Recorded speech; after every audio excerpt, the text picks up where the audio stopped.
wabarakatuh. Waalaikumsalam warahmatullahi wabarakatuh. Alhamdulillahirabbil alamin. Alladzi anzalal Qur'ana hudal linnasi wa bayyinatin minal huda wal furqan. Asyhadu an la ilaha illallah wahdahu la syarikalah wa asyhadu anna Muhammadan abduhu wa rasuluh. Allahumma salli ala habibina wa syafiina wa maulana Muhammadin sallallahu alaihi wa alihi wasallam wa ashabihi wa man tabi'ahum bi ihsanin ila yaumiddin, amma ba'd. Bapak Ibu yang sama dimuliakan Allah SWT, kita bersyukur, kita bersua dalam keadaan sehat walafiat. Semoga pertemuan kita senantiasa berada dalam lindungan, keberkahan, rahmat Allah SWT, sehingga kehidupan kita sekarang adalah kehidupan yang diridhoinya, dan pada akhirnya kita nanti kembali kepadanya bersama dengan kaum abror. Jemaah sekalian, kita akan lanjutkan surat Al-Hajj kita. Untuk surat haji, surat 22, pertemuan kali ini adalah pertemuan yang terakhir, yaitu ayat 71 sampai 78. Dan berarti bahwa insya Allah besok pagi kita akan masuk pada surat baru, yaitu surat Al-Mu'minun, surat yang ke-23. Karena Ustadz pembimbing kita membaca Al-Quran sudah bersama dengan kita, yaitu Ustadz Tony Sanwani, maka oleh sebab itulah kepada Ustadz Tony Sanwani kita persilakan dengan segala hormat. Silakan Ustadz Tony.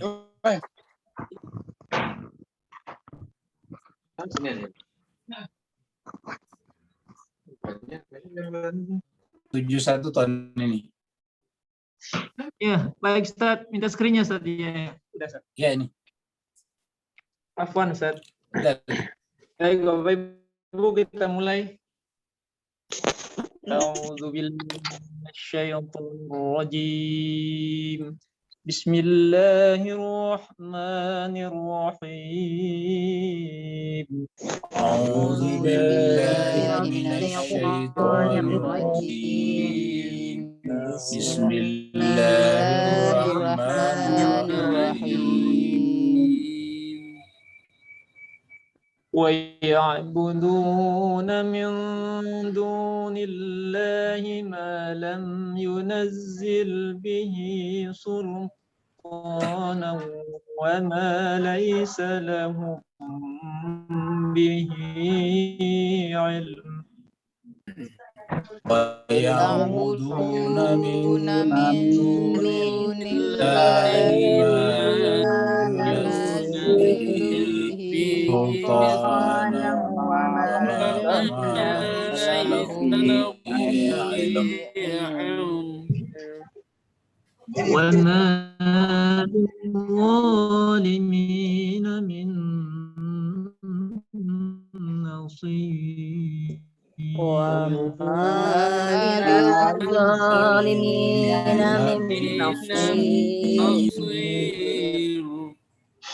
وَإِذَا تُتْلَى عَلَيْهِمْ آيَاتُنَا بَيِّنَاتٍ تَعْرِفُ فِي وُجُوهِ الَّذِينَ كَفَرُوا الْمُنكَرَ وَإِذَا عَلَيْهِمْ آيَاتُنَا بَيِّنَاتٍ تَعْرِفُ فِي الَّذِينَ كَفَرُوا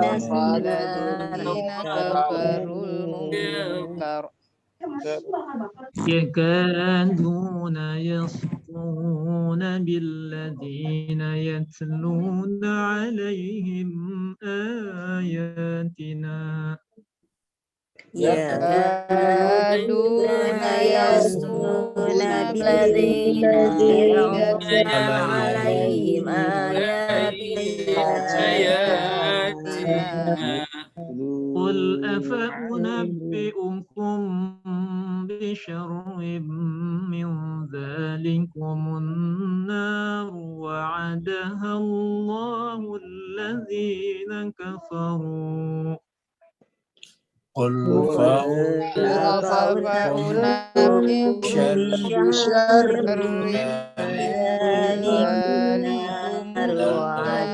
ذلكم الذين الله الذين كفروا وبئس وبئس المصير المصير.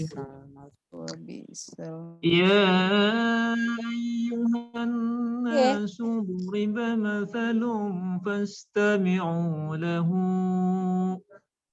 يا أيها الناس الناس ضرب مثل ضرب مثل فاستمعوا له إن الذين تدعون من دون الله لن يخلقوا ذبابا ولو اجتمعوا له إن الذين تدعون من دون الله لن يخلقوا ذبابا ولو اجتمعوا له وإن يسلبهم الذباب شيئا لا يستنقذوه منه ضعف الطالب والمطلوب وإن يسلبهم الذباب شيئا لا يستنقذوه منه ضعف الطالب والمطلوب ما قدر الله حق قدره إن الله لقوي عزيز ما قدر الله حق قدره إن الله لقوي عزيز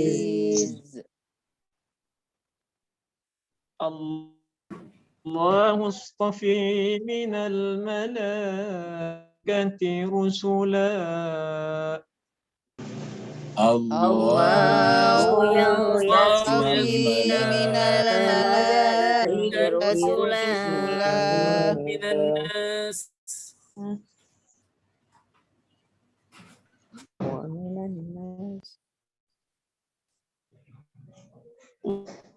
ومن الناس إن الله سميع بصير ومن الناس إن الله سميع بصير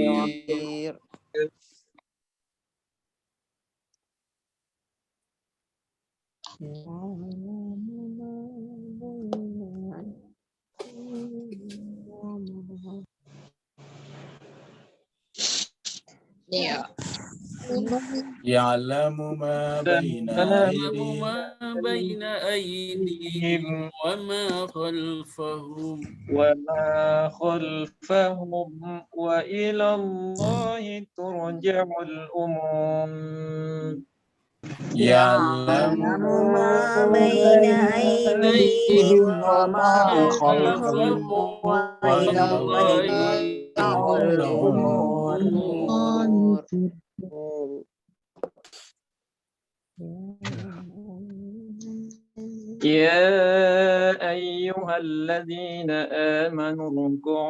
يا أيها الذين آمنوا اركعوا واسجدوا واعبدوا ربكم وافعلوا الخير يا أيها الذين آمنوا واسجدوا واعبدوا ربكم وافعلوا الخير لعلكم تفلحون لعلكم تفلحون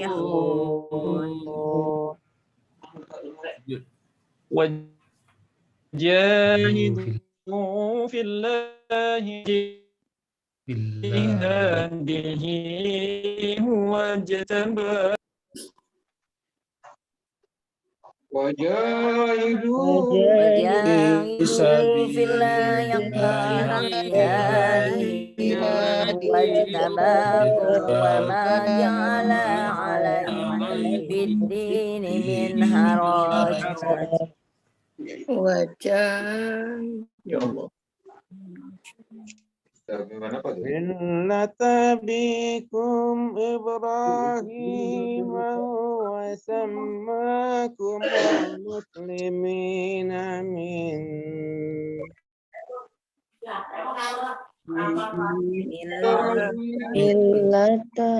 Abikum Ibrahim إبراهيم wasammakum وسماكم المسلمين من قبل وفي هذا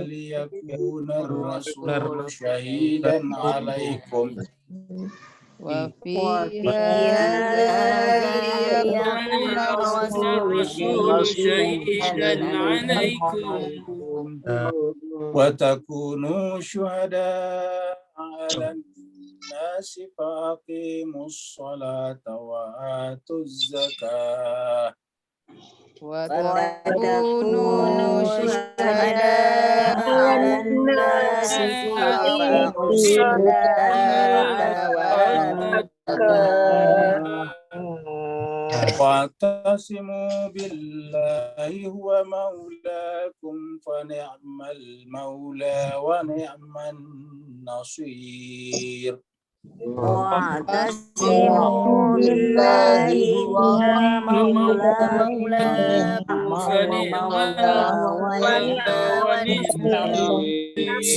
صدق الله العلي العظيم صدق الله العلي العظيم. Kalian kita ucapkan terima kasih kepada Ustaz Tony walaupun tadi di akhir kayak sepertinya koneksinya terputus. Semoga Allah SWT senantiasa memelihara. Begitu juga Bapak Ibu semuanya senantiasa dicatat oleh Allah SWT sebagai orang-orang yang berhak bersama dengan Rasulullah SAW nanti di Telaga Haud. Mas sekalian, kita akhiri pertemuan kita dengan surat Hajj dengan mentadaburi ayat 71 sampai terakhir 78. Jadi surat Haji adalah merupakan surat yang ke-22, jumlah ayatnya 78 dan tadi kita sudah baca 71 sampai 78. Kemudian surat Haji ini turun di Madinah, surat Madaniyah. Terakhir tadi pagi kita membahas ayat 70. Di mana Allah SWT berfirman, A'udzubillahi minasyaitonirrajim. Alam ta'lam anna Allaha ya'lamu ma fis sama'i wal ard. Inna dzalika fi kitabin, inna dzalika 'ala Allahi yasir. Tidakkah kamu mengetahui ta'lam anna Allaha, sesungguhnya Allah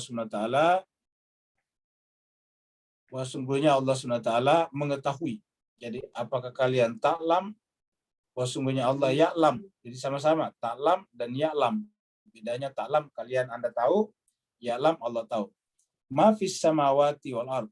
Sesungguhnya Allah mengetahui apa yang ada di langit dan di bumi. Inna dzalika fi kitabin, karena yang demikian itu telah tercatat semuanya di dalam sebuah kitab yang disebut dengan kitab yang terjaga, namanya Lauhin Mahfuz.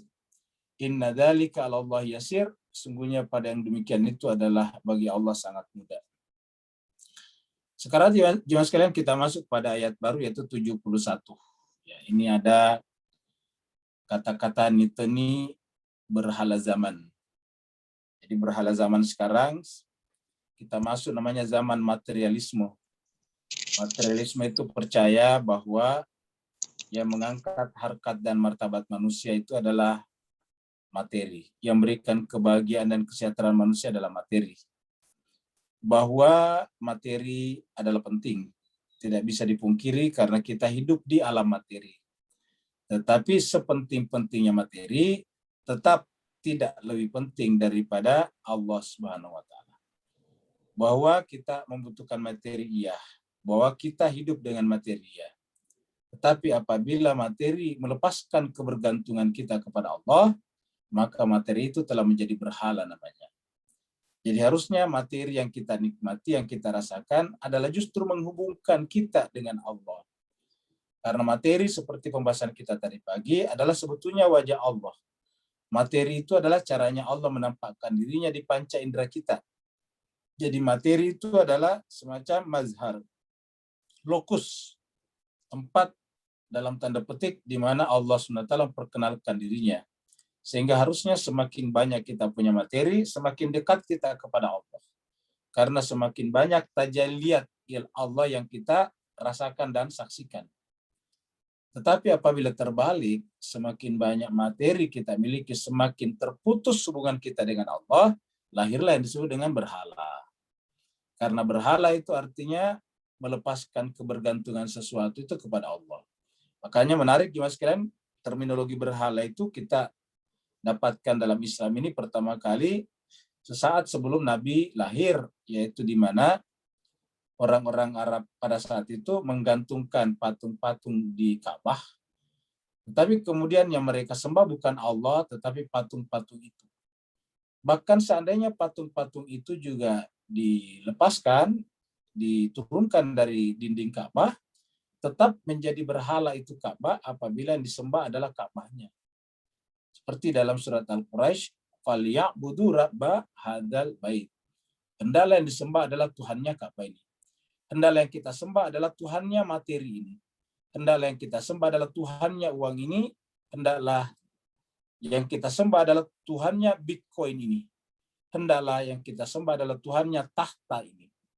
Kalau kita sembah Tuhannya pemilik tahta, Tuhannya Bitcoin, Tuhannya mata uang, maka kita akan dekat kepada Allah. Dan materi adalah sesuatu yang mendatangkan manfaat besar bagi kita, yaitu menjadikan kita menjadi pengumpul pahala dan pengumpul pembangun jembatan yang kuat menuju kepada akhirat. Wa ya'buduna min dunillahi. Jadi ketika manusia sudah melepaskan kebergantungannya kepada Allah, pada saat menikmati materi, maka pada saat itulah disebut dengan materialisme. Kenapa? Karena mereka sudah menyembah, sudah bukan Allah lagi. Jadi yang mereka sembah bukan Allah lagi. Jadi kita coret. Jadi yang mereka sembah sudah bukan Allah, tetapi min dunillah. Jadi yang disembah adalah min dunillah. Bukan Allah lagi, tetapi bukan Allahnya, tetapi selain daripada Allah. Malam yunazzil bi sultan, padahal segala sesuatu itu selain Allah tidak menurunkan sultan. Dengan sesuatu itu tidak ada sultan padanya. Kenapa? Karena sultan itu kita berikan kepadanya. Sultan yang kita berikan kepadanya itu adalah dalam bentuk yang namanya akad. Yaitu persepahaman di antara kita manusia. Contohnya mata uang.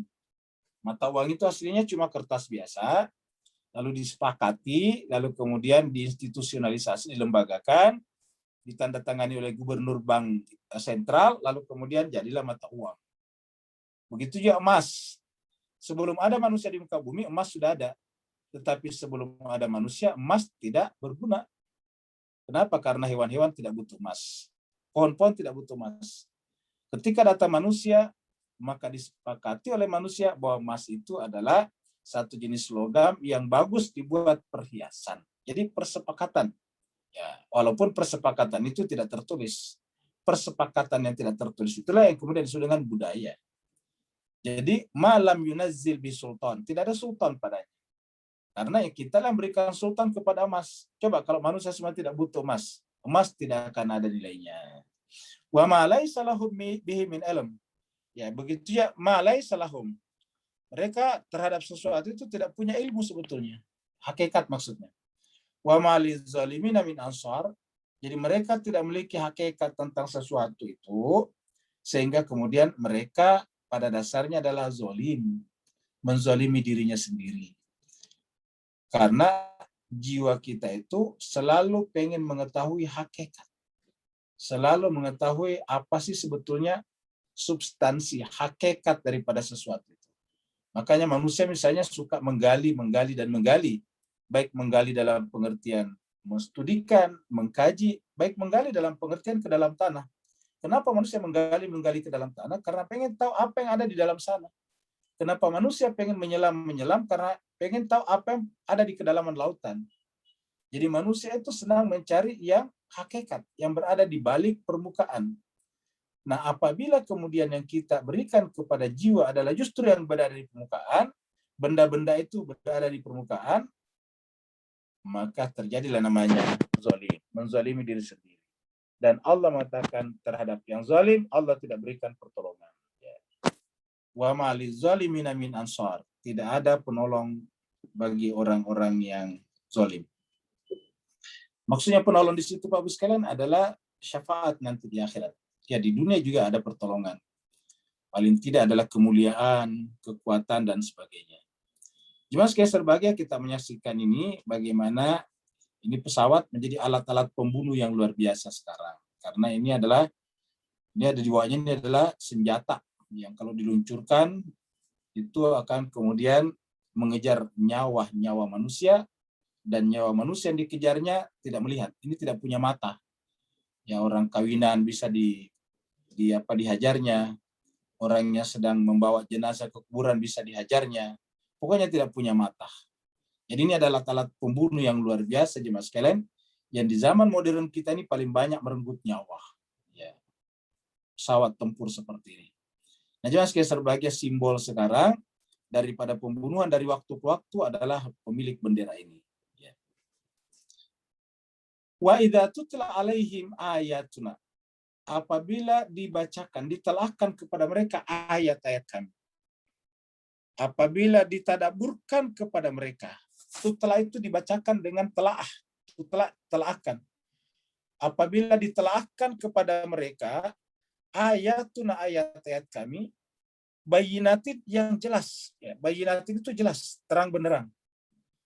Ta'rifu fi wujuhil ladina kafarul munkar. Maka kamu akan melihat, mengenali munculnya di wajah-wajah alladzina kafaru, orang yang menentang kebenaran itu al-munkar, penolakan. Ya. Jadi yang paling mereka tidak senang itu adalah ayat-ayat Allah, kitab suci Al-Quran, apalagi pasangan kitab suci. Jadi jemaah sekalian berbahagia, marilah kita selalu introspeksi, muhasabah. Apa benar kitab suci ini sudah tidak kita ingkari? Karena betapa banyak kita umat Islam ini yang mengimani kitab suci, secara verbal, secara lisan, tetapi hati kita sebetulnya ingkar. Mana kita mau berlama-lama dengan kitab suci? Mau berlama-lama dengan di luar kitab suci kan kita senang, suka. Tapi berlama-lama untuk mengkaji, mentadabur kitab suci, jarang orang yang mau jemaah sekalian berbahagia. Ya. Tidak sedikit umat Islam kita suka kitab suci kalau dibawakan dengan tertawa terbahak-bahak. Kitab suci dibacakan seraya ngejok, seraya membuat bikin ketawa terbahak-bahak. Padahal jemaah sekalian berbahagia, bacalah dalam Al-Quran. Ada nggak kira-kira ayat dalam Al-Quran yang kalau dibacakan membuat orang ayat tertawa-tawa? Coba baca dari awal sampai akhir. Ya. Ada kata-kata yadhaku tertawa dalam Al-Quran, tapi menyindir orang-orang yang justru kafaru. Banyak tertawa di dunia, dan di akhirat nantinya banyak menangis. Ya. Tetapi lihatlah sekarang jemaah sekalian, Al-Quran kitab suci dibawakan dengan tertawa-tawa. Dibuat orang terpingkal-pingkal. Semakin dibaca ayat-ayat Al-Quran dan peserta mendengarkannya semakin terpingkal-pingkal, dianggap semakin bagus. Kalau bahasa medsosnya, semakin banyak followernya, semakin banyak subscribernya. Ya. Dan jemaah sekalian berbahagia, inilah yang terjadi sekarang. Jadi jangan-jangan hati kita sendiri ingkar kepada kitab suci. Karena Allah mengatakan, wa idza tutla alaihim ayatuna bayyinatin ta'rifu fi wujuhihi. Kau menyaksikan di dalam wajah-wajah mereka ada keingkaran. Ya, mengingkari kitab suci. Jadi nanti mereka suka kalau kitab suci dibawakan dengan lawakan.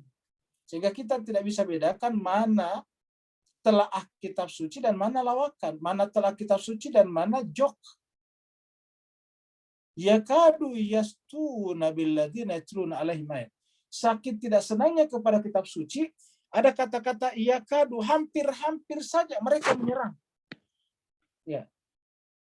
Hampir-hampir saja mereka menyerang Billadzina orang-orang yang yatluna, ya, yang membacakan alaihim kepada mereka ayatuna. Hampir-hampir saja mereka menyerang orang-orang yang menelaahkan, membacakan kepada mereka kitab suci. Begitu tidak senangnya mereka kepada kitab suci. Jadi Bapak Ibu sekalian, di dalam Al-Quran banyak sekali ayat yang menjelaskan bahwa orang-orang yang membenci kebenaran ditandai dengan tidak suka juga kepada kitab suci. Dan kita sudah lihat di ayat yang lain bahwa mereka mengatakan jangan mendengarkan Al-Quran ini dibacakan. Kalau toh dibacakan maka bikinlah kegaduhan supaya orang tidak concern.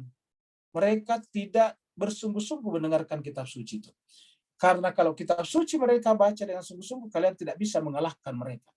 Jadi kalau kalian ini mengalahkan mereka, maka palingkan mereka dari kitab suci. Kalau mereka membaca kitab suci, usahakan membaca saja dan tidak akan mentadabburi isinya, tidak mentelaah isinya dengan baik. Karena kalau mereka mentelaah isinya dengan baik, maka tersingkaplah seluruh kepalsuan dan terbukalah seluruh keaslian. Mana yang asli, mana yang palsu. Dan kita yang bekerja di atas kepalsuan, kata mereka, tidak bisa berjalan lagi. Qul afa unabbiukum bisyarri min dzalik. Katakanlah Muhammad, afa unabbiukum, apakah saya perlu menyampaikan kepada kalian berita? Unabbi itu berita tentang sesuatu yang lebih buruk daripada menentang, ingkar kepada kitab suci. Min zalikum, dari sikap kalian itu. Yaitu apa? Ada yang lebih buruk dari itu, yaitu an-nar. Kalian akan ditunggu dengan api neraka. Wa ada Allah, seperti yang Allah janjikan. Kepada siapa? Kepada alladzina kafaru, kepada orang-orang yang ingkar tadi hatinya, kafaru. Dan Allah mengatakan neraka itu adalah seburuk-buruk tempat kembali. Wa bi'sal masir, an-nar ini adalah wa bi'sal masir, seburuk-buruk tempat kembali. Nah, jadi Bapak Ibu Jemaat sekalian berbahagia, ini ayat lagi menjelaskan. Sudah banyak sekali ayat dalam Al-Quran menjelaskan bahwa problem terbesar manusia itu ketika menentang kitab suci, dan artinya problem kita bagi umat Islam ketika tidak menawarkan kitab suci dalam porsinya yang sesungguhnya. Ya. Kitab suci hanya disampaikan sebagai pelengkap saja. Kitab suci disampaikan sebagai aksesoris ceramah saja, aksesoris orasi saja. Seakan-akan mengutip ayat itu langsung memberikan nilai lebih, nilai tambah. Iya, memberikan nilai spiritual dan sakral pada orang yang berceramah tersebut. Nah, jadi jemaah sekalian, jadi Al-Quran hanya jadi aksesoris saja, pelengkap, bahkan terkadang menjadi pelengkap penderita. Jemaah sekalian berbahagia, ini adalah lalat. Ya, orang Jakarta menyebutnya laler. Ya, lalat. Nah, jemaah sekalian berbahagia, lalat ini ada di meja makan kita dan ada di pohon-pohon. Kalau di pohon-pohon namanya lalat buah. Kalau di rumah kita ya namanya lalat rumahan. Tetapi apapun namanya lalat, senangnya mencari makan dari buah kalau dia di pohon, makan dari makanan kita kalau dia di rumah, di meja makan, itu lalat. Nah, jemaah sekalian berbahagia, di dalam Al-Quran lalat ini diabadikan, sebagaimana juga nyamuk diabadikan. Ya, di dalam surat Al-Baqarah dikatakan innallaha la yastahi ayyadriba matalan ma ba'udatan. Ba'udah itu adalah nyamuk. Ya, jadi Allah membuat perumpamaan tentang nyamuk di sana. Sekarang di sini adalah zubab. Zubab itu adalah lalat. Ya. Apa perumpamaan lalat di dalam ayat berikut ini? Ya ayuhan nas, wahai seluruh manusia. Jadi yang dipanggil ya ayuhan nas. Duriba, diberikan kepada kalian masalun, perumpamaan. Ya, misal perumpamaan. Karena diberikan perumpamaan dan ternyata ini penting sampai Allah mengatakan fastami'u lahu. Dengarkanlah baik-baik. Ini fastami'u lahu. Dengarkanlah baik-baik perumpamaan berikut ini. Ini fastami'u, simaklah. Fastami'u itu simaklah baik-baik pada perumpamaan berikut ini. Ini menunjukkan bahwa perumpamaan ini teramat sangat penting. Perumpamaan tapi memberikan pengertian yang sangat penting kepada kita berkenaan dengan tauhid, berkenaan dengan Allah dan berkenaan dengan siapa kita manusia. Karena jemaah sekalian, ma'rifat kepada Allah adalah awal daripada agama. Dengan ma'rifat kepada Allah, kita akan kenal diri kita yang tidak punya apa-apa. Setelah kita mengenal Allah, dia ghani dan kita adalah fakir. Dia adalah alim dan kita adalah jahil, bodoh. Allah adalah kekuatan segala-galanya dan kita adalah la haula wala quwata illa billah. Innalladzina, ini si perumpamannya. Innalladzina, sesungguhnya, ya. Alladzina, yang, baik orang atau benda-benda, kita artikan saja, dan hal-hal yang, ya. Hal-hal itu bisa orang, bisa benda. Tada'una min dunillah, yang kalian seru, yang kalian sembah selain daripada Allah, min dunillah, lan yakhluqu dzubaban, bahkan mereka tidak pernah menciptakan lalat. Bahkan seekor lalat pun mereka tidak pernah ciptakan. Jadi innalladzina tad'una min dunillah, sesungguhnya apa saja yang kalian sembah seru selain daripada Allah, benar-benar tidak pernah dan tidak akan pernah. Ini menggunakan fi'il mudhari yakhluqu. Ya. Lan yakhluqu, sekali-sekali tidak akan pernah menciptakan dzubaba, yaitu lalat. Tidak akan pernah menciptakan lalat. Ya. Jadi lalat saja nggak bisa. Manusia bisa bikin drone, manusia bisa bikin bisa bikin pesawat, tetapi manusia tidak bisa bikin lalat sampai sekarang. Ya. Manusia bisa bikin sekarang sesuatu yang luar biasa, bikin satelit ke angkasa untuk diorbitkan, baru mengirim sinyal ke bumi sehingga bermanfaat bagi kita. Tetapi manusia tetap tidak bisa bikin lalat. Lan yakhluqu dzubaba walau ijtama'ula, walaupun manusia itu, bahkan pakar-pakar manusia itu berkumpul, walau ijtama'ulahu, walaupun mereka bikin tim khusus untuk itu, bikin misalnya tim riset dan penelitian berkenaan dengan lalat, bagaimana caranya membuat lalat. Yang lalat itu setelah dibuat benar-benar seperti lalat asli, terbang sendiri, ngurus dirinya sendiri, tidak perlu dikasih baterai, tidak perlu di-charge misalnya, tidak perlu dikendalikan pakai komputer misalnya. Ya. Pokoknya lalat yang jalan. Seperti mana kita lihat. Lalat itu walaupun kelihatannya mengganggu kita, tapi dia punya peran dalam ekosistem kita. Dia punya manfaat di dalam mata rantai kehidupan kita. Dan hebatnya lalat tidak pernah kita urus. Dia mengurusi dirinya sendiri. Dia terbang sendiri, dia mencari tempat pendaratan sendiri. Dia mencari makan atau bensin, bahan bakar sendiri. Tidak perlu kita bikinkan pom-pom bensin di mana-mana. Jadi lan yakhluqu dzubaban walau ijtama'ulah. Itu yang pertama. Kemudian berikutnya, masih terkait dengan lalat. Wa in yaslubhum adzubaba. Dan apabila adzubab ini adalah lalat ini merampas, yaslubuhum, merampas manusia, merampas dari manusia sesuatu, makanan misalnya makanan kita dimakan oleh lalat. Ya. Lalat memakan makanan kita. Apa yang terjadi? La yastanqidhuhu minhu. Kita tidak bisa mempertahankannya. Kita tidak bisa merampas kembali makanan itu dari lalat. Kalau lalat mengambil makanan kita, maka jemaah sekalian berbahagia, maka makanan kita tidak bisa kita ambil kembali. Mungkin kita mengatakan kan juga tidak ada gunanya karena sedikit kecil. Bapak Ibu sekalian, justru yang kecil itulah yang berbahaya dan sekaligus bermanfaat. Ya. Contohnya saya, corona sekarang, virus COVID, itu kan virus, itu kecil sekali, lebih kecil dari makanan yang diambil oleh lalat. Kalau makanan yang diambil lalat, itu adalah bisa dilihat.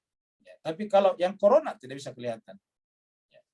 Jadi kalau ada yang bermanfaat, itu yang tidak bermanfaat kecil, maksudnya yang berbahaya kecil, berarti ada juga yang sangat bermanfaat kecil. Ya. Contoh lagi misalnya yang kecil berbahaya, sianida, racun sianida.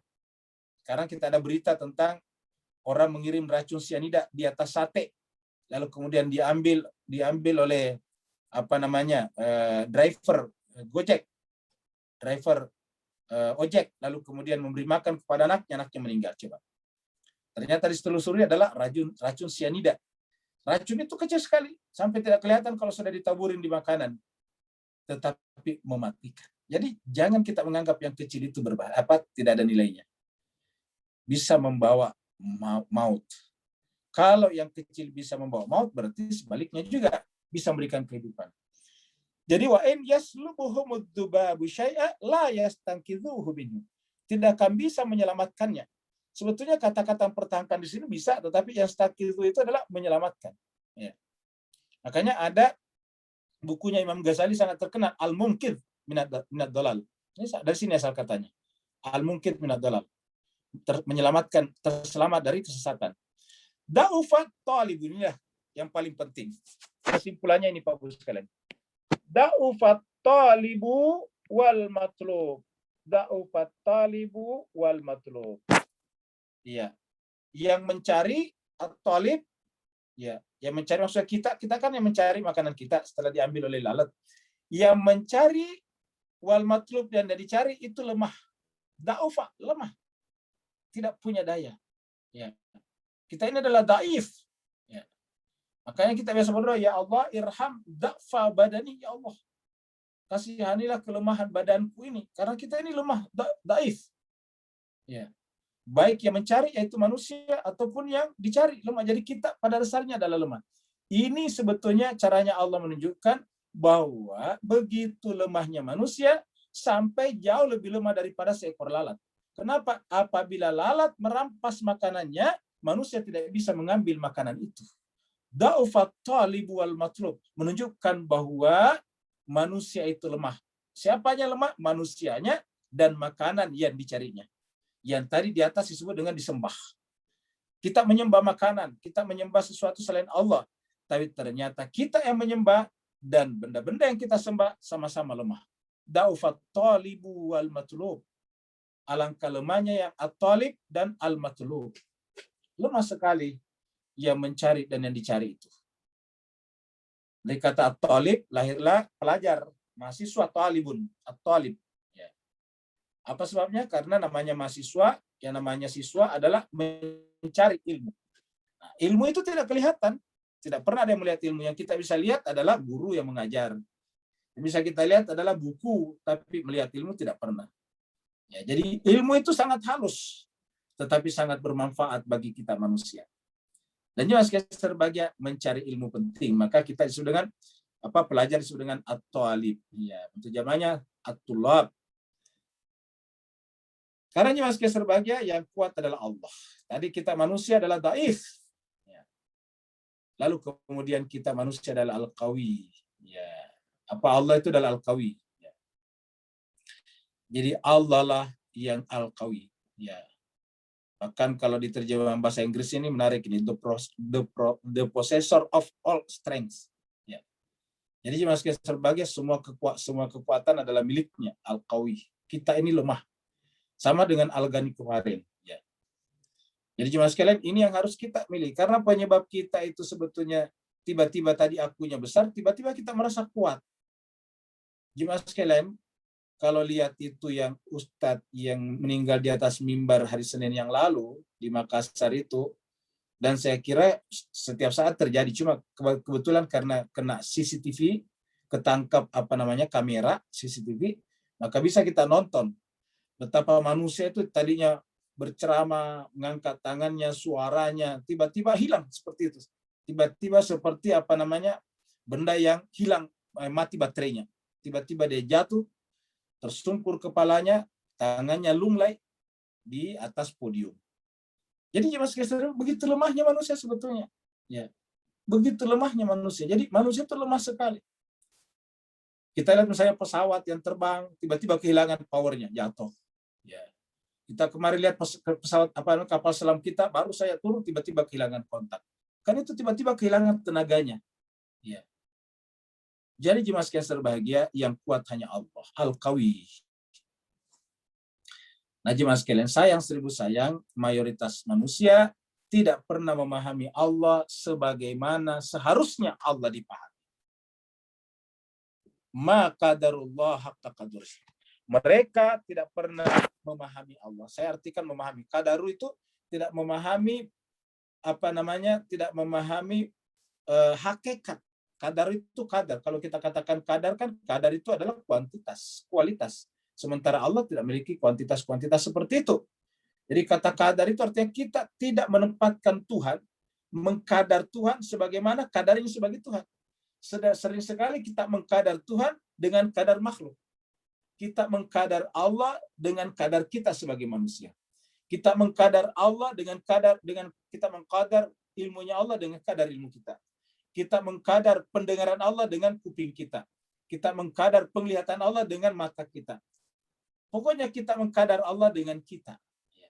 Sehingga kemudian yang kita pahami sebetulnya bukan Allah, tetapi diri kita sendiri.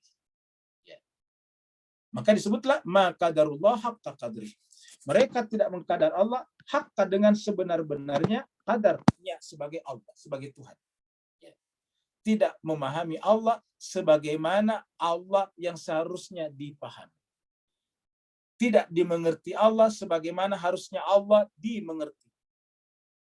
Nah, sedangkan yang disebut dengan ma'rifatullah adalah memahami Allah sebagaimana Allah seharusnya dimengerti. Bukan memahami Allah dengan pahaman kita. Bukan memahami Allah dengan pahaman dunia material kita. Tidak memahami Allah dengan pahaman ruang dan waktu kita. Bapak Ibu sekalian, biasa mendengarkan ada orang yang katanya mengajarkan ilmu makrifat kepada Allah. Kalau kita datang ke sana, bisa kita dipertemukan dengan Allah. Bagaimana caranya katanya? Pada tengah malam, matikan lampu semuanya, kemudian kita tutup juga mata, kita berzikir. Pada saat kita berzikir itu, tiba-tiba nanti di antara dua kelopak mata kita, tiba-tiba ada semacam warna putih di sana. Nah, itu Allah datang. Lah, itu artinya menempatkan Allah seperti makhluk. Jadi jemaah sekalian berbahagia, kesimpulannya zatnya Allah itu bahkan tidak dipahami oleh akal pikiran kita. Apa sebabnya? Karena zatnya Allah tidak mungkin tersusun, tidak murakab. Karena kalau dia tersusun, maka dia didahului oleh penyusunnya. Zatnya Allah adalah basit. Justru karena dia sederhana, dia bisa meliputi segala sesuatu. Karena semakin besar sesuatu, semakin tidak bisa meliputi yang lain. Contoh misalnya, pesawat ya tidak bisa masuk di garasi kita karena saking besarnya. Ya. Kita lihat misalnya kapal laut yang besar, saking besarnya nggak bisa keluar sendiri dari tempat berlabuh di pelabuhan. Dia harus ditarik sama kapal-kapal kecil, tarik keluar sama kapal kecil. Nah, begitulah jemaah sekalian. Nah, Allah itu justru saking halusnya, maka dia bisa hadir di mana-mana. Ada orang mengatakan bahwa kalau Allah ada di mana-mana, berarti bagaimana kalau ada tempat-tempat yang kotor? Ini lagi-lagi mengkadar Allah dengan kadar makhluk. Mengkadar Allah dengan kadar makhluk, dengan materi-materi. Yang kita mengenalkan pada makhluk ada namanya bersih dan kotor. Jemaah sekalian berbahagia. Jadi ini salah satu bentuk bagaimana kita tidak mengkadar Allah dengan kadar yang sebenarnya. Jadi Allah mengatakan, ma qadarullah haqqa qadri. Penyebabnya mereka tadi di depan itu menyembah Allah, menyembah selain Allah, adalah karena ma qadarullah haqqa qadri. Innallaha laqawiyyun aziz. Padahal Allah itu adalah maha kuat. Apa artinya maha kuat? Tidak ada sesuatu yang eksis tanpa ada kekuatannya, tanpa ada energinya, tanpa ada dayanya. Dan Allah semuanya sumbernya. Begitu juga, tidak ada sesuatu yang ada tanpa dia ada. Kenapa dia ada? Dia memiliki kemampuan untuk ada di tempat itu. Kenapa dingin? Karena memiliki kemampuan untuk dingin. Kenapa panas? Memiliki kemampuan untuk panas. Kalau tidak memiliki kemampuan panas, nggak mungkin panas. Dan Allah yang aziz ada di sana. Laqawiyyun aziz. Mas Kester bahagia, nabi-nabi datang untuk itu, menyampaikan informasi, mengajarkan kita, memperkenalkan kita tentang Allah. Jemaah sekalian berbahagia, ini adalah kita dapatkan informasi, ini adalah kuburan Nabi, ya, yang berada di dekat raudah itu, ya, dalam tempatnya, jemaah sekalian. Ya. Kalau di sini ada tulisannya di bawah, kubur, ya, ini adalah kubur. Sayyidul Anbiya'i wal Mursalin, ini Sayyidul Anbiya'i wal Mursalin, ya. Sayyidina Muhammad bin Abdullah, ya. Sallallahu alaihi wa alihi wasallam. Baca Arabnya di bawah ini. Yang di bawah tulisan Arabnya adalah kubur, ya. Sayyidul Anbiya'i wal Mursalin, Sayyidina Muhammadin ibni Abdullah sallallahu alaihi wa alihi wasallam. Itu tulisannya di sini. Allahu yastafi minal malaikah. Lalu kemudian Allah memilih. Ya, Allah memilih. Allah memilih, istafa memilih dari malaikat-malaikat. Rusulan, rasul-rasul, wa minan nas, dan dari manusia. Jadi yang namanya rasul tidak selamanya dari manusia.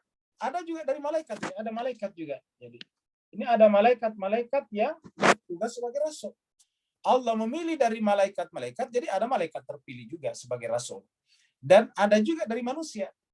Jadi apapun, kalau dia menjadi utusan Allah, rasul namanya rusulah, rasul-rasul. Nah jemaah sekalian, coba kita dengarkan ini penalaran baik-baik. Malaikat ada yang dipilih jadi rasul. Manusia ada yang dipilih jadi rasul. Tapi apapun dia, malaikat ataupun nabi, yang namanya rasul adalah utusan Allah Subhanahu wa taala. Kemuliaan nabi dan rasul, kemuliaan manusia dan malaikat yang diangkat jadi rasul adalah kemuliaan Allah yang melekat padanya.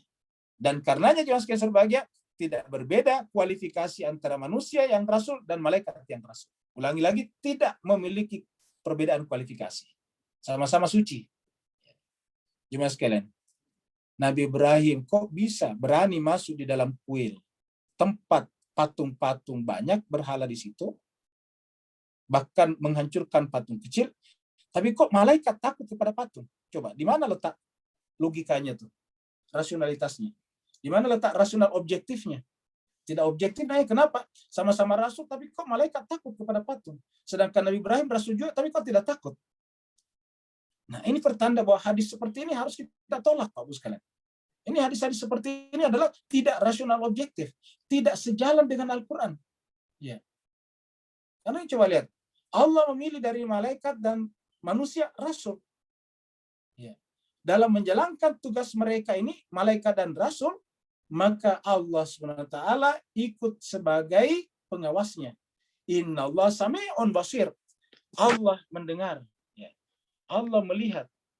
Jadi, jemaah sekalian, apapun yang terjadi pada malaikat dan nabi tersebut, Allah senantiasa mendengarnya. Allah semua melihatnya. Jadi kalau ada orang yang menentang mereka, maka Allah tahu siapa penentangnya. Gitu. Allah melihat siapa penentangnya. Jadi jemaah sekalian, saya kira sudah jelas ya, Al-Quran itu indah kalau kita pahami agama dari Al-Quran. Kalau memahami agama dari luar Al-Quran, pasti akan terjadi kekacauan logika namanya. Terjadi kekacauan intelektual. Jemaah sekalian berbahagia, kita melihat ini orang mati diusung. Biasanya kalau yang mengusung adalah aparat, pasti biasa meninggal juga adalah aparat juga. Jemaah sekalian. Tetapi jemaah sekalian berbahagia, mengusung mayat itu kalau perlu kita sering-sering melakukannya, Pak Bu sekalian. Ya tentu bapak-bapak, kalau ibu-ibu biasa enggak. Kenapa? Karena dengan mengikut mengusung mayat, kita belajar bahwa kalau hari ini kita mengusung mayat, esok lusa kita akan diusung. Itu saja rumusnya. Jadi kalau hari ini kita diusung, esok lusa kita diusung. Karena itulah bahasa diamnya, bahasa bisunya mayit. Jadi mayit itu kata Nabi memberikan nasihat yang bisu, memberikan nasihat berbicara ya, kepada manusia. Sedangkan kalau kitab suci nasihatnya bisu, harus ada yang membicarakannya. Jadi kitab suci itu bisu, harus ada ulama ustadz yang membacakannya. Tetapi kalau mayit katanya justru berbicara. Sahabat bertanya, kok bisa ya Rasulullah? Karena Nabi mengatakan kalau kita melihat atau mengunjungi orang mati, dia berbicara kepada kita bahwa saya ini kemarin seperti kalian juga, sehat, kuat. Saya juga mengusung mayat. Saya juga datang membaca tahlil. Saya juga bacakan Yasin kepada orang meninggal. Tapi hari ini, kali ini, kalian yang mengusung saya. Kalian yang bacakan doa kepada saya. Kalian yang masukkan saya ke dalam kuburan. Dan itu artinya kalian juga esok lusa akan mengalami hal yang sama. Jadi mengusung mayat adalah menunjukkan kontinuitas nasib yang sama. Yaitu berakhir dengan kematian, berakhir di kuburan. Ya'lamu ma baina aydihim wa ma khalfahum. Allah itu tahu apa yang ada di depan dan di belakang mereka. Aydihim, di depan mereka atau di sekitar mereka, wa ma khalfahum, dan di belakang mereka. Kata aidi bisa diartikan di depan, nanti, dan yang sudah lewat, khalfahum. Karena Allah mengetahui dan malaikat dan rasul tadi adalah pilihan Allah untuk menjadi rasulnya, pasti pengetahuan itu juga akan diberikan kepada malaikat dan rasulnya tersebut. Sehingga malaikat dan rasulnya memiliki pengetahuan seperti pengetahuan Allah, karena Allah memberikan tugas kepada mereka sebagai penyampai risalah. Jemaah sekalian berbahagia, ujung ayat ini, wa ilallahi turja'ul umur. Dan semua urusan kita kembali kepada Allah. Kita kembali kepada Allah. Kita sudah lihat tadi mayat diusung ke kuburan, kita juga seperti itu. Semua urusan kita terpusat pada hidup kita. Begitu hidup kita sudah tidak ada, urusan terputus. Maka jemaah sekalian, semua urusan akan selesai begitu kita dikembalikan kepada Allah dalam kematian tadinya. Wa ilallahi turja'ul umur. Maka jemaah sekalian berbahagia, setelah kita melihat kelemahan kita manusia, dhaifnya kita, sampai lebih lemah daripada lalat. Begitu lalat merampas makanan kita, tidak mampu mengambilnya lagi. Sebegitu lemahnya kita manusia. Jadi intinya Allah ingin membuat kita merasa benar-benar lemah. Ya, kita ini adalah la haula wala quwata illa billah. Dalam hal ilmu kita ini adalah la ilma lana illa ma 'allamtana. Kita tidak punya ilmu kecuali ilmu yang Allah ajarkan kepada kita. Kita tidak punya kekuatan kalau bukan kekuatan yang datang dari al-qawinya Allah. Kita tidak memiliki keberadaan kalau kita tidak diberadakan oleh Allah dalam bentuk qayyumnya Allah. Kita tidak bisa hidup kalau tidak mendapat pasokan hidup dari Allah sebagai al-hayyu. Jadi semua kita ini tidak ada kecuali Allah. Maka dikatakan kita ini adalah mazhar. Kita ini adalah wajahnya sebetulnya Allah. Jemaah sekalian setelah menyadari ini, marilah kita datang kepadanya, sujud dan ruku. Menunjukkan kelemahan kita. Ingat, pada saat kita sujud, kepala, tempat amanah manusia tersimpan, ya otak dan akalnya bekerja, ditempatkan di bawah. Dan sebaik-baik sujud, kalau sujudnya langsung ke tanah. Karena mengingatkan kita ini lemah, kita ini hanyalah dari tanah. Bisa muncul seperti ini adalah semata-mata karena kekuatan dan kekuasaan Allah SWT. Ya ayyuhalladzina amanu, oleh sebab itulah orang-orang beriman, irka'u, rukulah kalian semuanya, rukulah, wasjudu dan sujudlah. Orang beriman ruku dan sujudlah. Wa'budu dan kemudian beribadahlah.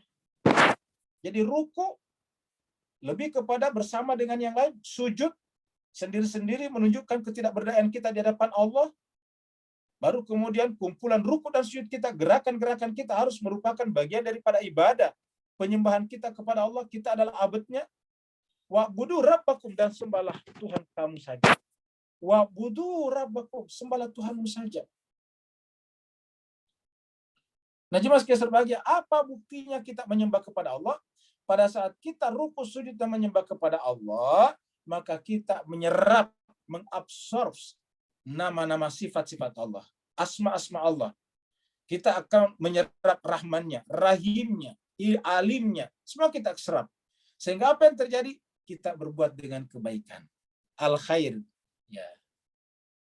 Maka kita ujungnya di belakang kata-kata waf'alul khair. Kenapa? Karena kita telah menyerap daripadanya. Jadi tanda orang yang ruku sujud dan beribadah kepada Allah adalah perbuatannya selalu al-khair. Waf'alul khair. Waf'alul khair. Dan jemaah sekalian berbahagia, makanya sebaik-baik khair, sebaik-baik amal itu adalah ini ruku sujud. Namanya salatu khair, khairul amal, sebaik-baik amal. La'allakum tuflihun, mudah-mudahan dengan begitu kalian tuflihun, beruntung. Ingat panggilan salat.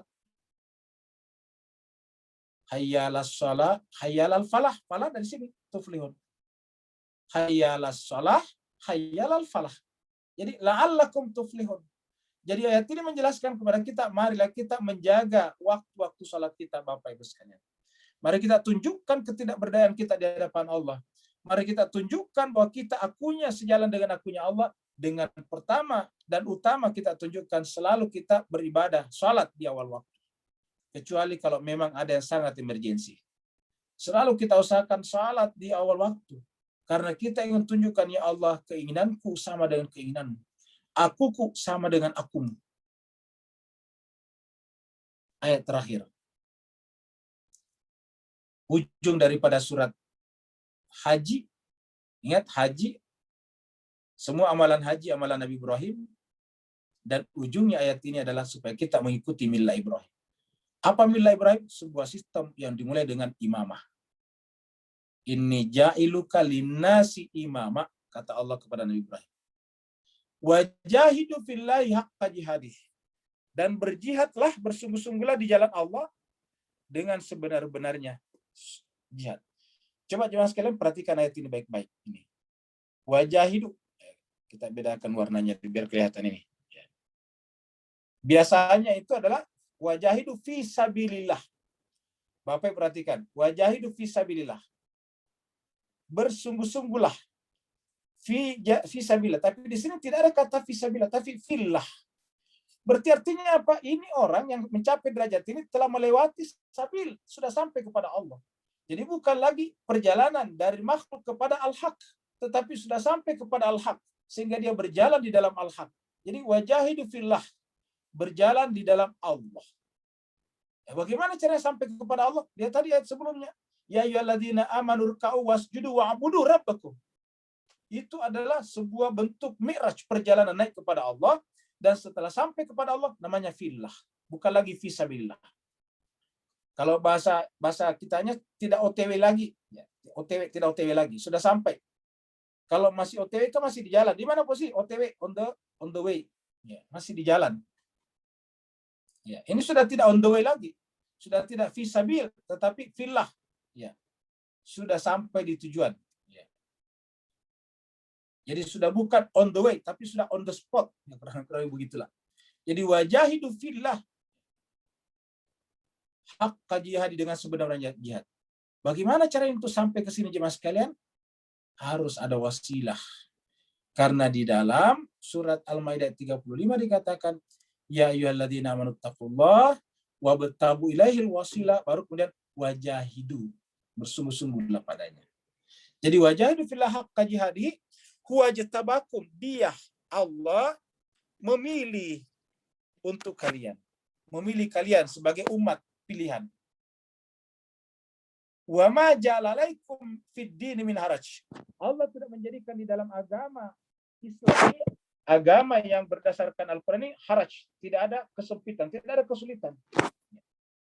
Kita tidak ada kesulitan di dalamnya. Kalau agama sudah menciptakan kesulitan, serba salah, lebih banyak larangannya daripada bolehannya, maka itu sudah menciptakan kesempitan. Jadi agama itu selalu mengatakan lakukan semuanya kecuali. Nah, itu baru namanya itu. Tapi kalau semuanya salah kecuali yang satu, nah berarti itu kesempitan.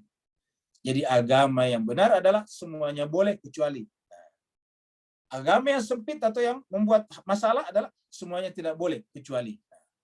Jadi fid dini min haraj, millata abikum Ibrahim. Nah, ini siapa itu agama? Millata abikum Ibrahim. Disebutkan lagi. Millah, bapak kalian Ibrahim. Huwa sammakumul muslimin. Dia Allah memberi nama kepada kalian al-muslimin.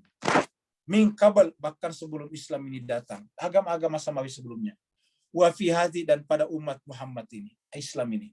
Liyakuna, agar menjadilah ini liyakuna ar-rasul syahida alaikum, buat kalian.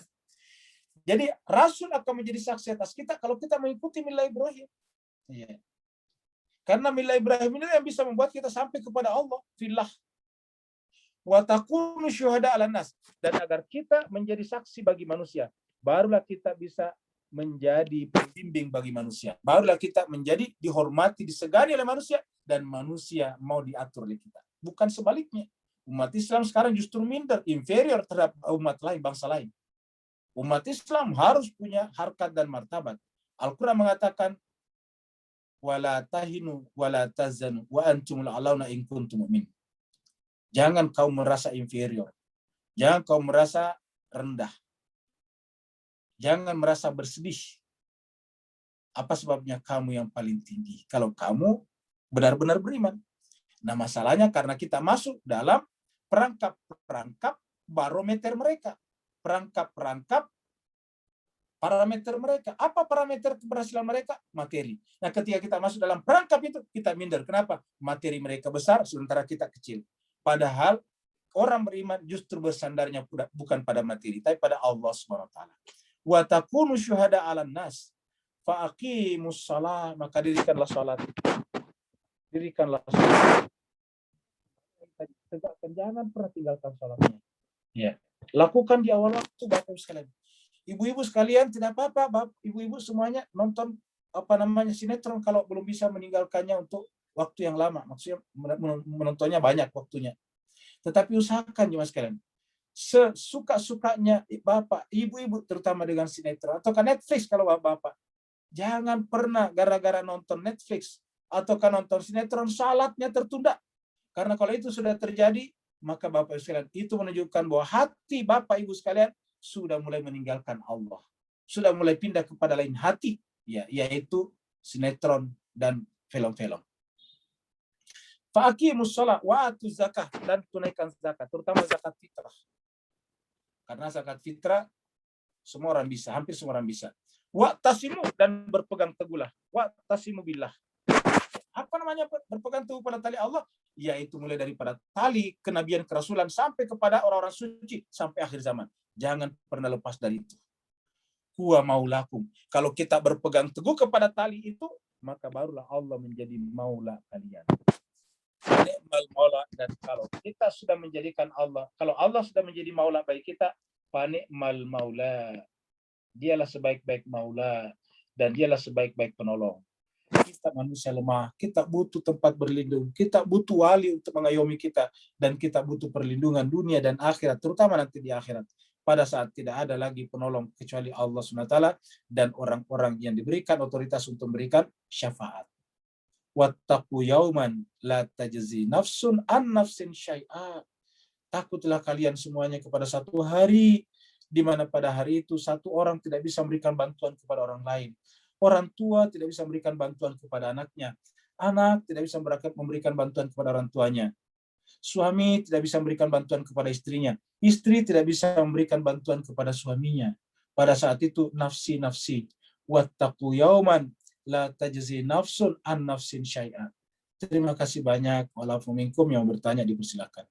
Maka selesailah juga surat haji kita dengan selesainya ayat 78 tadi. Alhamdulillah selesai surat Al-Hajj Ustaz ya. Ya. Selanjutnya tunggu saya share screen.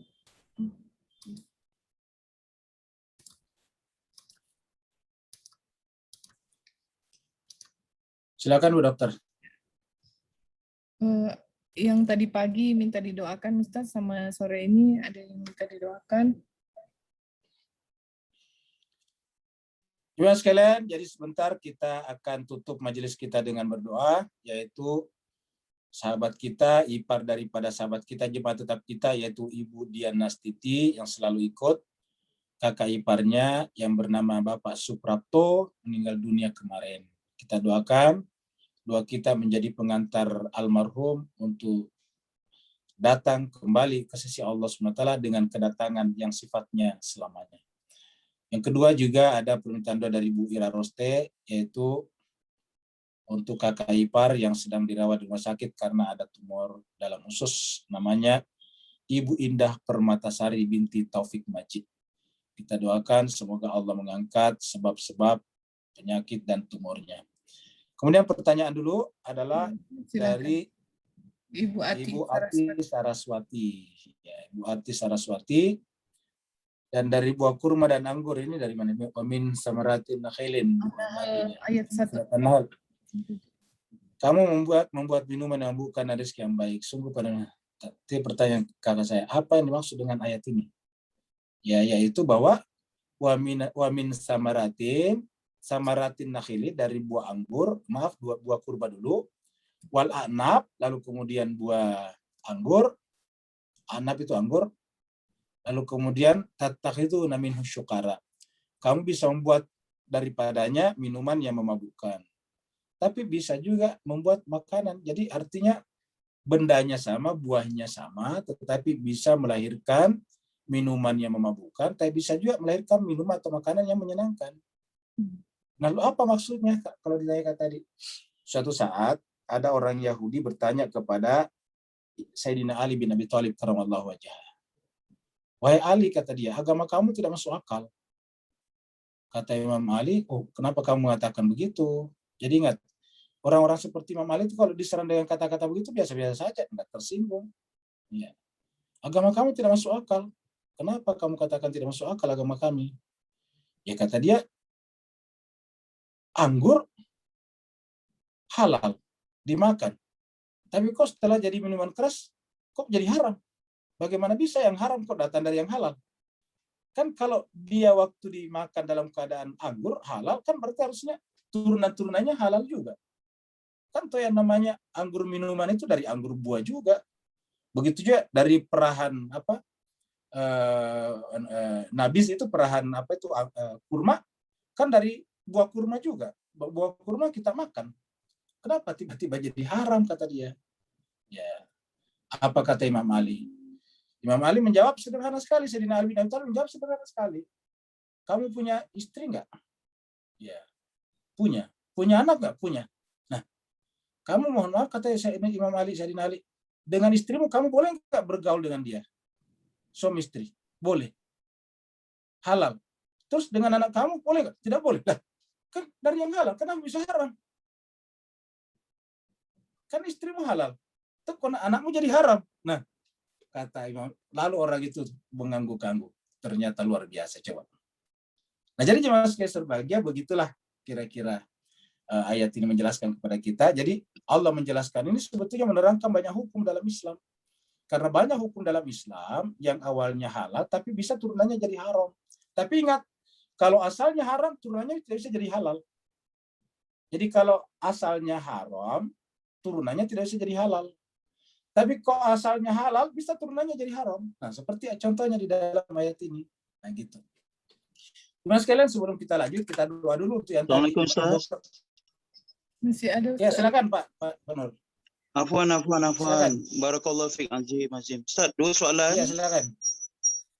Boleh beri pencerahan makna takwih ni, kenapa Allah pilih perkataan hajj, sisi bahasa Arab secara takwih ni. Kedua, dalam ayat yang tersebut tadi, waqimus shalah wa atuz zakah, Imam Ali alaihi salam sambil salat rukuk, kemudian beliau memberi cincinnya kepada peminta sedekah. Beri pencerahan tersirat secara takwih ni, Ustaz. Afwan. Baik, terima kasih Pak Nur dari Singapura. Jadi jemaah sekalian berbahagia, apa maksudnya tadi yang pertama, yaitu apa tadi yang pertama lagi Bu Dokter? Sampai lupa tadi, ingat doanya. Dari Pak Nur tadi. Kata-kata hajj. Ya, jadi yang Allah maksudkan secara tersirat. Ya, jadi pertama secara bahasa, hajj ini artinya mendebat, berdiskusi. Jadi mendebat dengan argumen itu namanya hajj. Makanya argumentation dalam bahasa Arab namanya hujjah. Dari kata hujjah, hajj itu sama. Makanya juga kata hajjah Ibrahim. Ada orang yang mendebat Ibrahim mengenai masalah firabi, mengenai masalah Tuhannya Ibrahim, yaitu Namrud. Ya, kita pernah angkat di surat Al-Baqarah. Jadi ada yang mendebat Nabi Ibrahim dengan masalah-masalah ketuhanan, itu hajjah. Nah, jadi kalau kita berhaji, sebetulnya kita datang ke sana untuk tanda petik mendebat Allah. Itulah sebabnya kalau kita datang ke sana dengan membawa arogansi kita misalnya, itu biasanya langsung terbukti di sana. Kita ditunjukkan kelemahan kita. Jadi kita datang ke sana itu dengan segala macam pakaian-pakaian kita, pakaian kebesaran dunia kita. Begitu sampai kita ke sana, kita harus tunjukkan bahwa kita tidak punya apa-apa.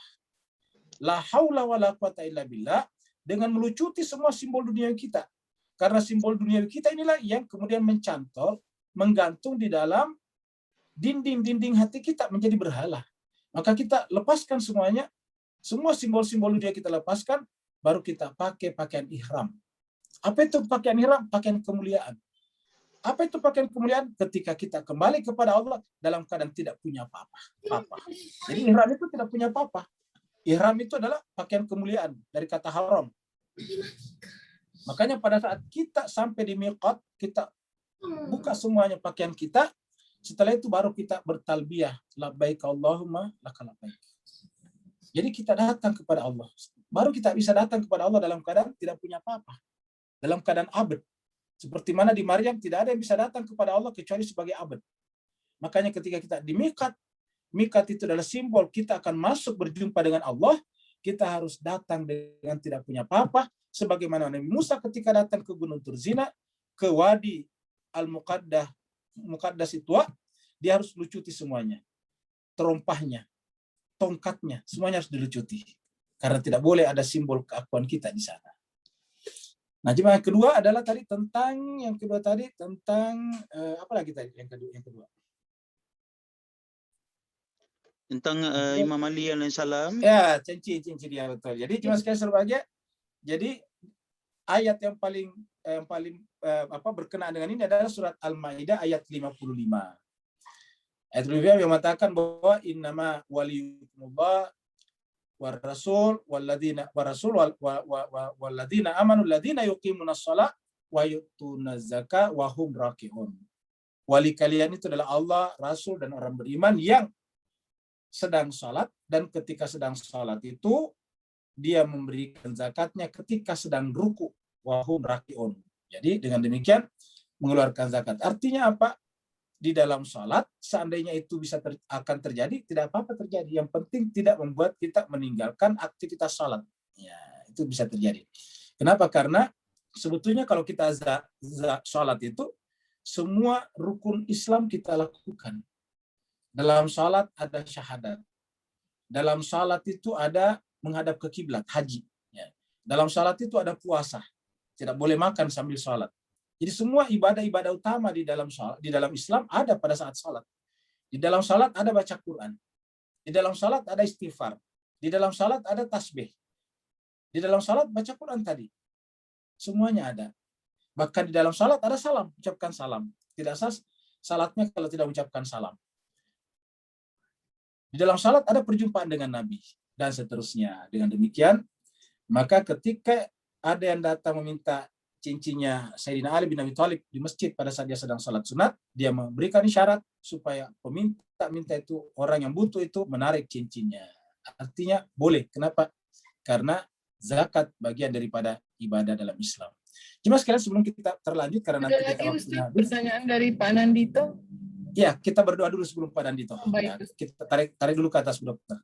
Ya, Ustaz. Supaya nanti kita bebas menjawab pertanyaannya Pak Nandito. Mari Bapak sekalian kita berdoa untuk almarhum Bapak Suprapto yang telah meninggal dunia kemarin.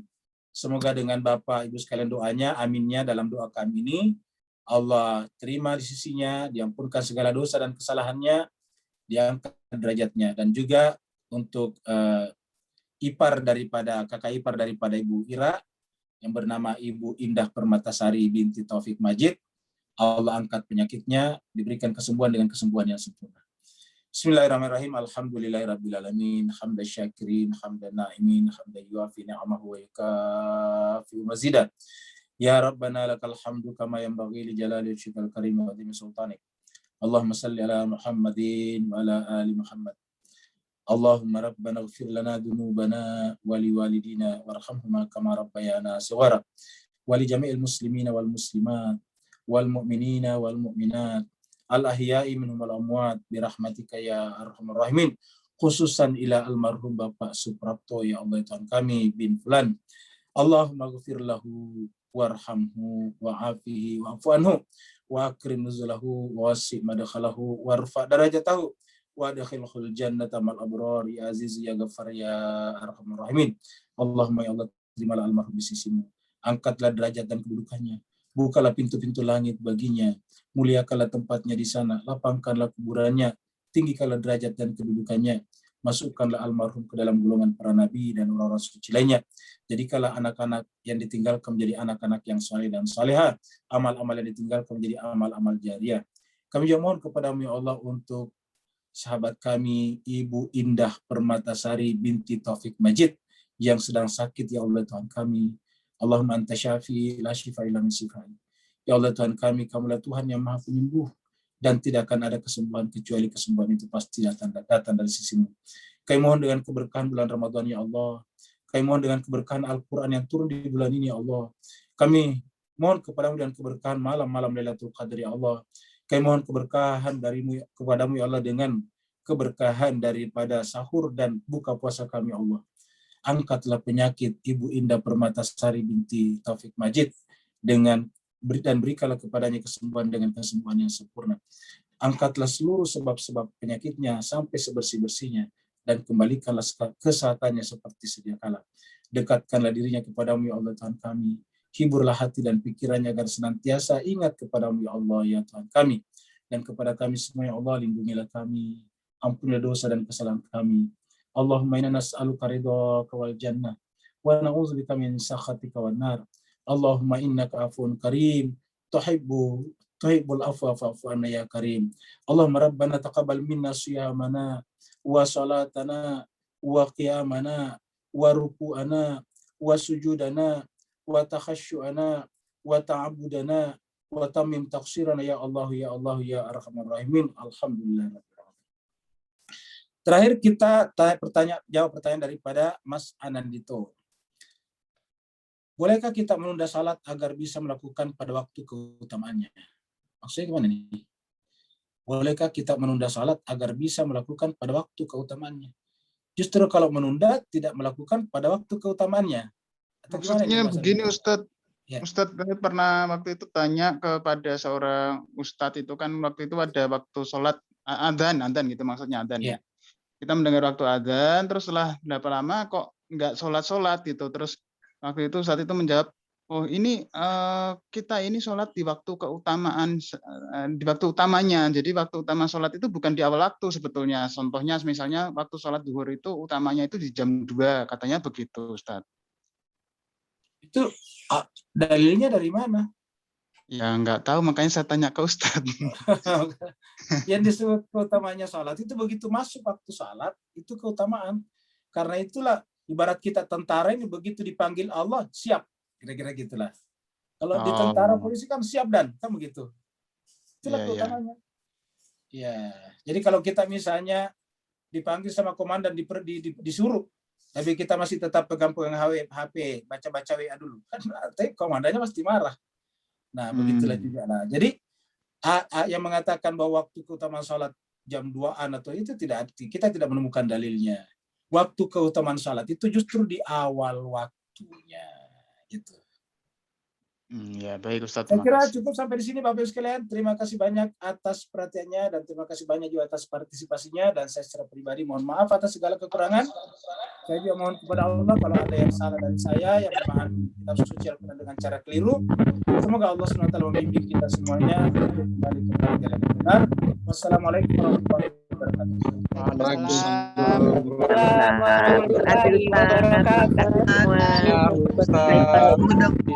Terima kasih banyak Ustaz.